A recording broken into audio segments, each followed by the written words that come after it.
बिस्मिल्लाहिर्रहमानिर्रहीम। नाज़रीन अस्सलाम वालेकुम। आप देख रहे हैं CNN उर्दू। CNN उर्दू में नाज़रीन आज हम बात करेंगे ईरान के पास आखिरी मौका, डोनाल्ड ट्रंप की फिर धमकी और वज़ीर आज़म एतमाद का वो एतमाद खो चुके, ये किसने कहा, हड़तालों का मौसम और नए सूबों की बाज़गश्त जो है वो अपने अरूज पर है। इन सब पर बात करेंगे, लेकिन सबसे पहले हम बात ही इंटरनेशनल ख़बरों की तरफ से करते हैं कि अमरीकी सदर ने आज फिर जो है वाज़िया तौर पर फिर धमकी दी है ईरान को। उन्होंने कहा आपने हरमज़ कल मुकम्मल तौर पर खुल जाएगी।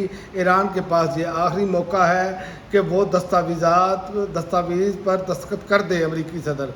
मामला उन्होंने कहा जल्द किसी एक तरफ हो जाएगा, ये कोई पेचीदा चीज़ नहीं है और आपने हरमज़ खुलना पहला मरला है। दूसरे मरले में न्यूक्लियर मामले पर बात होगी डोनाल्ड ट्रंप।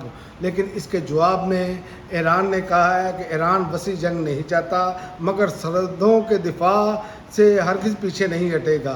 ईरानी सदर ने कहा है कि ईरान खित्ते में जंग को मज़ीद वसअत देना नहीं चाहता, ताहम अगर मुल्क की खुद मुख्तारी या सरहदों को ख़तरा लाक हुआ तो ईरान अपने दिफा के लिए हर ज़रूरी इक़दाम करेगा।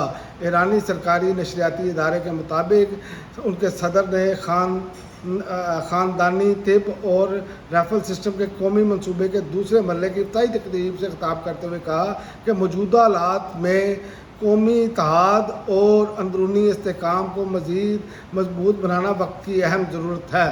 तो अब मामला 24 घंटों का है। 24 घंटे में अब कौन सा मामला चलता है, क्योंकि ट्रंप की एक नई वार्निंग आई है।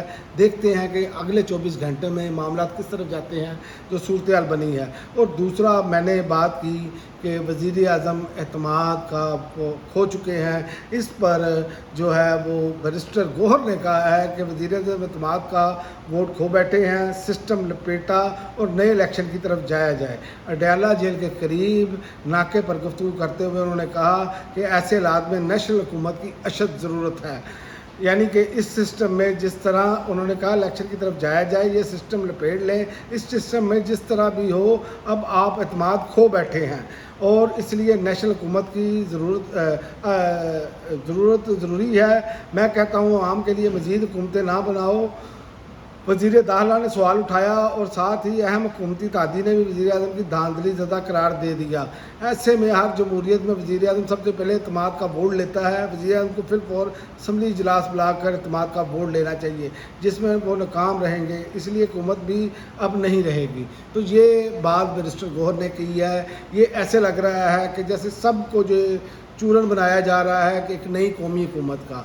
तो इस पर मेरा सवाल सिर्फ इतना सा सादा सा है कि कौन सी जमात है जो इस टाइम हुकूमत से बाहर है, स्वाय एक फ़र्द वाहिद के। कौन सी जमात है जो हुकूमत में शामिल नहीं है, किसी न किसी सूरत में वो हुकूमत में शामिल है, लेकिन यहाँ पर चूरन कौमी हुकूमत का दिया जा रहा है। और दूसरा, नए सूबों के हवाले से जो बातचीत चल रही है उस पर मैं आपको बता दूँ कि राना सनाउल्लाह साहब ने क्या कहा।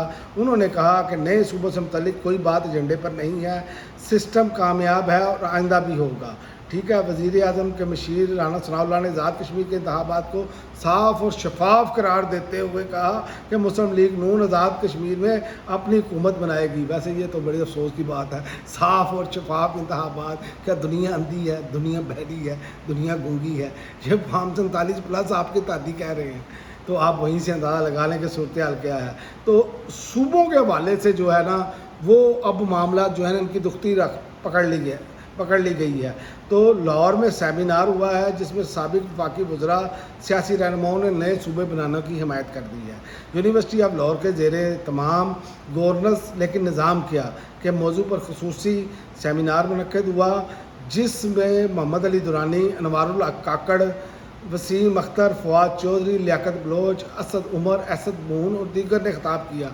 मैं इनका आपको मुद्दा बयान कर देता हूँ कि सूबे के हवाले से एक एक जुमला इनका बता देता हूँ कि मोहम्मद अली दुरानी ने कहा मैंने जनूबी पंजाब और बावलपुर सूबे की बात की। और इसी तरह अनवारुल हक काकड़ कहते हैं पाकिस्तान में सिविल सुपरमेसी नहीं है, जो कि खुद ये दफन करके गए।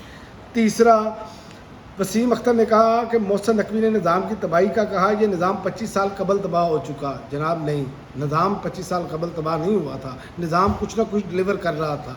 जब आपने فارم 47 پر لیے اپنا سیٹیں لے کر آپ سب لوگ آ کر بیٹھے تو عوام کا اعتماد کھو چکے تھے. اصل بات یہ ہے.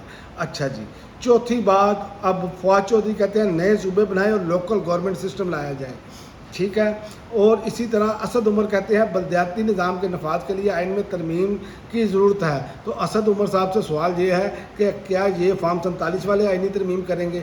2 آئینی ترمیمیں انہوں نے کی ہیں، 26ویں 27ویں، تو اس میں تو انہوں نے بیڑا غرق کر دیا ہے عدلیہ کا بھی. تو جب آپ نظام انصاف کو تباہ و برباد کر دیں گے تو کیسے معاملات آگے چلیں گے؟ آپ کیسے سمجھتے ہیں کہ جو عوامی نمائندہ حکومت ہی نہ ہو وہ کرے؟ اس کا حل یہی ہے کہ صاف اور شفاف انتخابات کرائے جائیں ایک مرتبہ، اور جو عوامی مینڈیٹ لے کر حکومت آئے وہ یہ سارے فیصلے کرے. اور دوسرا، لیاقت بلوچ صاحب نے کہا ہے کہ بلدیاتی نظام کے بعد چند روز تک صدارتی نظام زیر بحث ہوگا، اور یہ بڑا نقطہ لیاقت بلوچ صاحب نے اٹھایا ہے. یہ اگلا معاملہ اسی طرف جاتا ہوا نظر آ رہا ہے. اور آخر میں احسن بون صاحب نے کہا ہے کہ نون لیگ اور پی پی چاہتے ہیں کہ صوبے نہیں بننے چاہیے.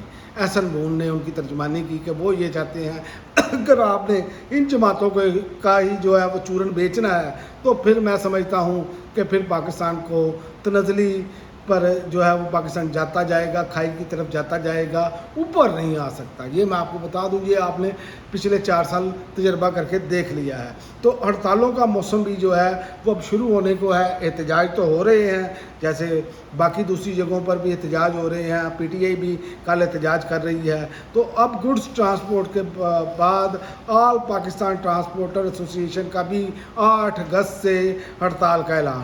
اسلام آباد گڈ ٹرانسپورٹ کے بعد آل پاکستان ٹرانسپورٹ ایسوسی ایشن کے عہدیداروں نے بھی 8 اگست سے ملک گیر پہیہ جام ہڑتال کا اعلان کر دیا ہے. تو یہ وہ ساری چیزیں نظر آ رہی ہیں کہ یہ نظام جو ہے یہ اب گرنے جا رہا ہے. کسی بھی صورت یہ نظام بچ نہیں سکتا. اس نظام کو لیجٹمیسی مل ہی نہیں سکتی. چاہے آپ لا کر اب قومی حکومت بھی بٹھا دیں تو پھر بھی معاملہ وہی رہے گا جب تک عوام کے جسے عوام ووٹ نہیں دیتی اور وہ آ کے حکومت نہیں سنبھالتے عوامی نمائندے، اور وہ آ کر یہ قانون سازیاں اور آئینی ترامیم کریں گے تو معاملات بہتر ہوں گے. ورنہ آپ جو مرضی کر لیں معاملات بہتر نہیں ہوتے نظر آ رہے. اب تک کے لیے ناظرین اتنا ہی. اگلی ویڈیو تک اجازت دیں. اللہ حافظ.